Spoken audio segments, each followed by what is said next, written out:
Hello everyone, সবাই কেমন আছো? চলে আসলাম একটা নতুন ভিডিও নিয়ে। তো কাল জামাইদের জন্য একটা স্পেশাল দিন ছিল, যেটা জামাই ষষ্ঠী। তো সবাই কে কে গিয়েছিলে অবশ্যই কমেন্ট করে জানিও যে কে কে জামাই ষষ্ঠীতে গিয়েছিলে।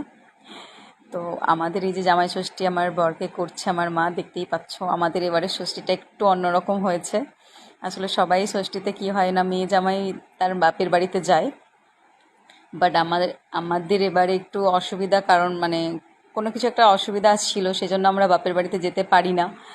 তো সেই জন্য আমার মা যে জামাই ফোঁটা পাবে না, সেই জন্য আমাদের বাড়িতে মানে আমাদের বাড়িতে এসে মা মানে জামাইকে ফোঁটা দিচ্ছে আর কি। তো এটা একটু আলাদা রকম ভিডিও, মানে আমাদের 11তম এটা জামাই ষষ্ঠী, 11তম জামাই ষষ্ঠীতে একটু আলাদা রকম হলো জামাই ষষ্ঠীটা। যে হ্যাঁ, নাও আমাদের যেটা একটা তোমার কোনো পছন্দ সেটা নাও। কারণবশত আমরা যেতে পারছিলাম না মায়ের বাড়ি, তো সেই জন্যই মা জানে যে তার জামাই মানে ফোঁটা পাবে না। আমি বাড়ির বড় মেয়ে, তো বড় জামাই বলে কথা। তো সেজন্য মা আর বাবা বিকেলবেলা এসেছিল আমার মানে কি বলবো, বরকে জামাই ষষ্ঠী করার জন্য।